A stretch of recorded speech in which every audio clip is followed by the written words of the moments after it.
Buenas tardes, maestra. Nosotros le vamos a presentar nuestro trabajo de toxicidad en tracto digestivo por AINES.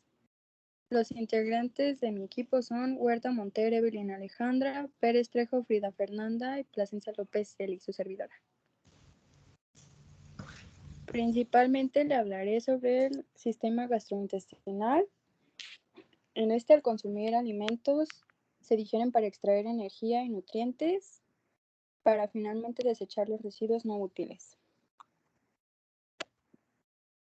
Las características a nivel del estómago tenemos que tienen diferentes células. Primero tenemos las células parietales, que son las que secretan el factor intrínseco y el ácido clorhídrico.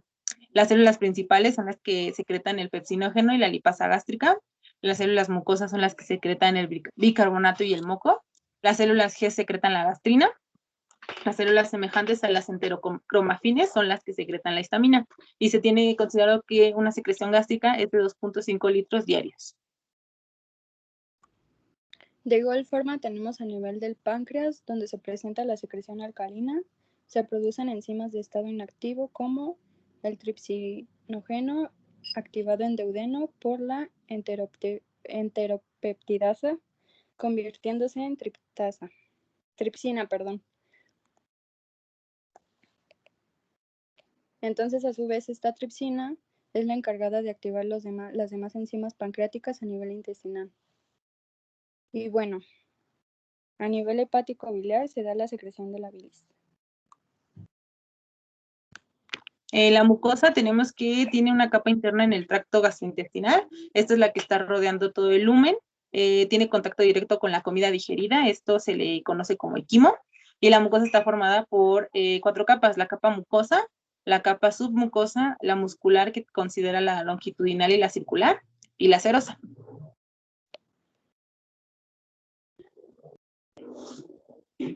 Ahora hablaremos sobre los antiinflamatorios no esteroides, AINES. Estos son medicamentos que se utilizan para tratar el dolor, la inflamación, también síntomas de la fiebre.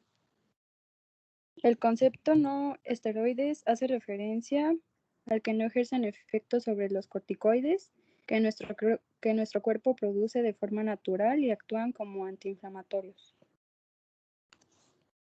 Los efectos de los AINES, como ya lo mencioné, son antiinflamatorios, en el que hay una modificación de la reacción inflamatoria, como analgésico por el alivio de ciertos tipos de dolor y como antipirépticos que disminuyen la temperatura elevada. Los mecanismos de acción de los AINES se presentan a través de una lesión. La lesión va a liberar células llamadas ácido araquidónico, y en estas se van a presentar 2 tipos de cloroxigenasa. Tenemos la COX-1 y la COX-2. La COX-1 es una enzima constitutiva que se encuentra en el tubo digestivo, en los riñones y en las plaquetas. Esta es también llamada la COX fisiológica. La COX-2 es una enzima que es inducible en el tejido dañado, y esta es activada por la inflamación. Cuando tenemos activada alguna de las dos y se introduce un medicamento AINES, va a tener 2 diferentes efectos. El primero, en la COX-1, va a tener las prostaglandinas, que son las que van a proteger a la mucosa gástrica, y en la COX-2 las prostaglandinas son las que van a controlar lo que es el dolor, la fiebre y la vasodilatación. En la COX-1 va a presentar efectos adversos, que son daño en la mucosa, y en la COX-2 va a tener beneficios terapéuticos, que van a ser la disminución de los síntomas.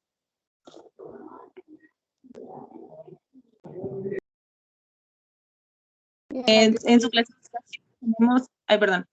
clasificación tenemos 2 tipos de acción: los inhibidores no selectivos de la COX-1 y los inhibidores selectivos de la COX-2. Los más comunes en la COX-1 tenemos el ibuprofeno, el naproxeno y el piroxicam, y en la COX-2 el rofecoxib, celecoxib y las sulfonalidinas. La toxicidad en el sistema digestivo por AINES, tenemos que en el mundo son 30 millones de consumidores, y el 40% de estos presentan toxicidad gastrointestinal. En México tenemos una incidencia de 1.5 a mayores de 65 años y una mortalidad de 3.700 por año. La toxicidad en el tracto digestivo, ¿le puedes pasar a la siguiente, por favor? Esa, gracias. Los AINES son los que constituyen un desequilibrio en el daño celular. Esto es por un efecto directo en los propios factores defensivos de la mucosa gástrica. Presentan un efecto tóxico. Este es mediado por dos mecanismos diferentes, el daño local y sistémico. El efecto tóxico en el primer mecanismo, que es el daño local, tenemos que presentan un daño epitelial, un daño y disminución en la mucosa. Puede tener lesiones a través del tejido, esto va a ser penetrando las células gástricas. El daño puede ser superficial y ocurre de forma aguda. Posteriormente se tiene un daño sistémico, este ya va a ser un daño microvascular porque va a tener una inhibición de las prostaglandinas, va a hacer que disminuya el moco y el flujo sanguíneo, se va a tener un sangrado, posterior a esto una perforación, y esto ocurre en un tratamiento ya crónico y un mal uso de los fármacos.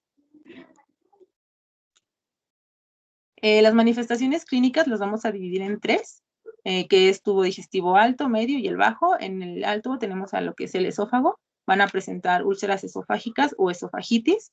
En el estómago y el duodeno se van a presentar lesiones mucosas como petequias, erosiones. Posterior se va a presentar lo que es una úlcera péptica, va a presentar una hemorragia y una perforación. En el intestino delgado y en el colon va a tener trastornos de la motilidad, lesión en mucosa y perforación. La sintomatología que presentan independientemente de estas tres divisiones son náuseas, vómitos, dolor abdominal, este va a estar dependiendo en la zona, dispepsia y pirosis, que es la sensación de ardor. Para los diagnósticos a realizar tenemos la endoscopía. La endoscopía es un procedimiento en donde se introduce un tubo dotado con una cámara y un punto de luz para observar algunas cavidades del intestino del interno del cuerpo, perdón. En una endoscopía podemos observar lo que es el esófago, el estómago y el comienzo del intestino delgado, duodeno.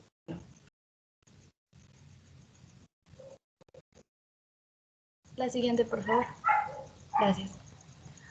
Otro de los diagnósticos a realizar es una enteroscopía. En una enteroscopía es un procedimiento empleado para examinar específicamente lo que es el intestino delgado, a lo contrario de una endoscopía, como ya antes mencionado, solo puede examinar al comienzo del intestino, a lo contrario de una enteroscopía, que es todo el intestino delgado.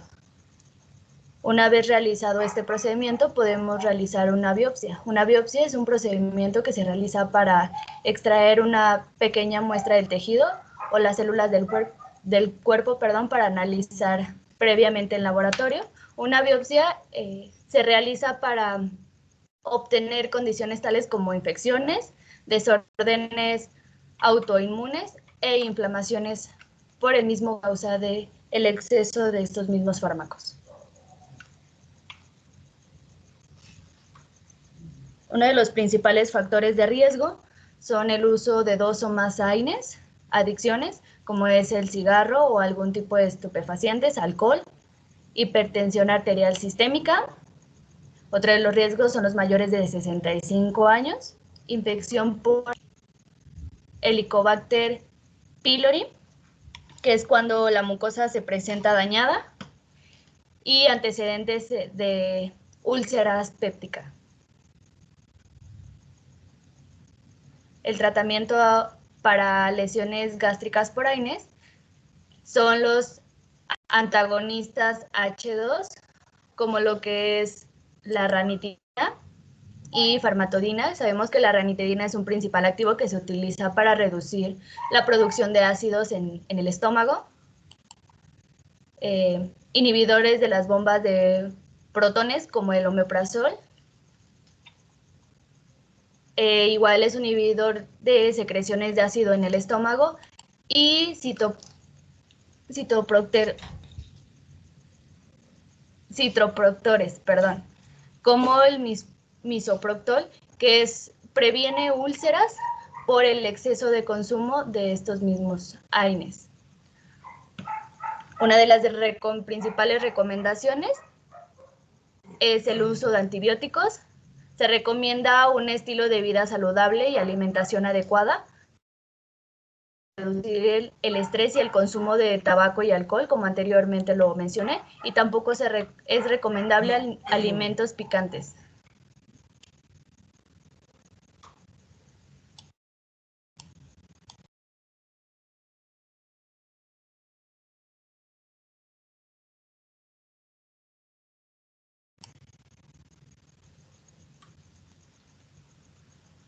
La investigación previamente expuesta abarca generalidades de AINES y sistema gastrointestinal.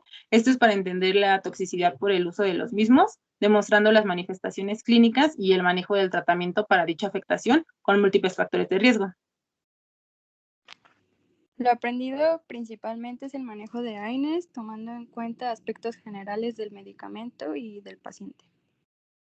Lo cual es de gran relevancia conocer, ya que es de esta forma sabemos cada proceso positivo y negativo de estos medicamentos. Aquí están nuestras referencias bibliográficas.